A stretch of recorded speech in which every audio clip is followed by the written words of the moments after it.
نحمدہ ونصلی علی رسولہ الکریم اما بعد فاعوذ باللہ من الشیطان الرجیم بسم اللہ الرحمن الرحیم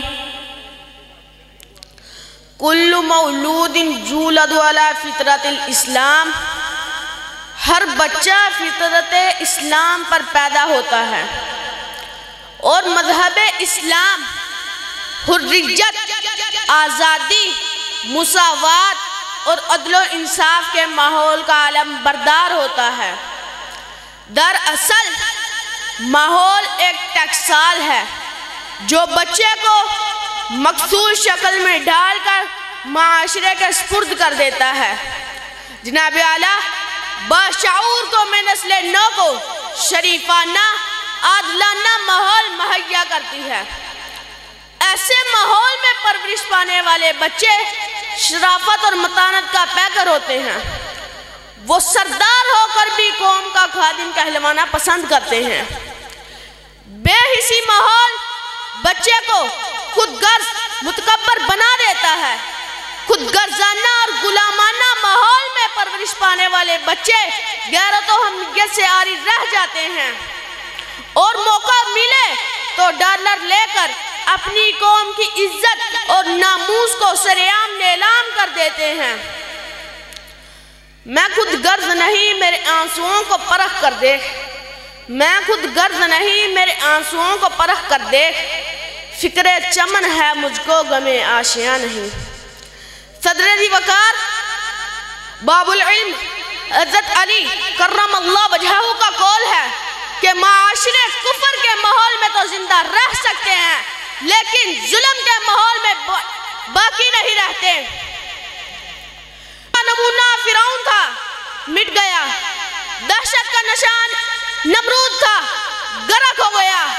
جہالت کا دائی ابو جہل تھا، قصہ پارینہ بن گیا۔ سامعین کرام، یہ حقیقت مسلمہ ہے کہ ظالمانہ ماحول بچے کے جوہر کو دبا دیتا ہے، غیر متوازن ماحول بربریت کو ہوا دیتا ہے۔ جناب اعلیٰ موجودہ ماحول میں پلنے والے یہ پاکستانی بچے پوچھنے کا حق رکھتے ہیں کہ نام نہاد روشن خیالی کے روپ میں مہنگائی کو فروغ کیوں مل رہا ہے؟ شہرائیں دنیا سے آلودہ کیوں ہیں؟ مفلس کے گھر میں اندھیرے کیوں ہیں؟ ہر طرف لاقانونیت کے ڈیرے کیوں ہیں؟ ملک کا آئین تار تار کیوں ہے؟ اور انصاف دینے والا چیف جسٹس ظلم کا شکار کیوں ہے؟ معزز سامعین، والدین کے طور طریقے، اساتذہ کے سلیقے، افراد خانہ کی گفتار اور بڑے بڑے رہنماؤں کا کردار، یہ سب مل کر معاشرے کا ماحول ترتیب دیتے ہیں۔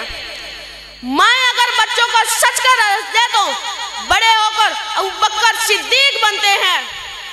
اصول پرستی اور انصاف پسندی گھٹی میں ملے تو حیدر کرار بنتے ہیں۔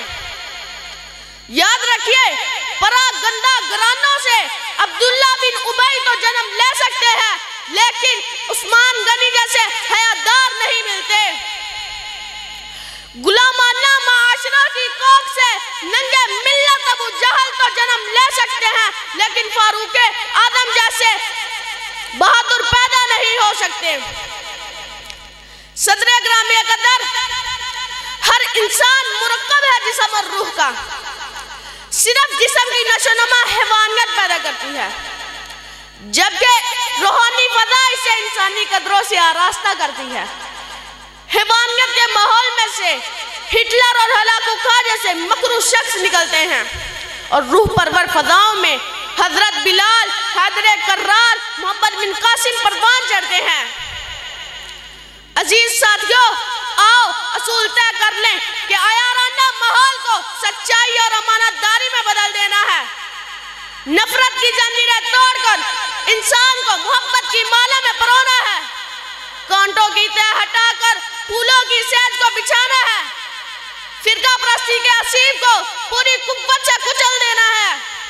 روشن خیالی کے بجائے روشن ضمیری کو اپنانا ہے۔ مجھے یقین ہے اسی پاک و پاکیزہ ماحول سے اقبال کے شاہین جنم لیں گے۔ اسی ماحول میں سے اصول پرست قائد نکلیں گے اور اسی ماحول میں سے قوم کو محسن پاکستان قدیر خان ملیں گے۔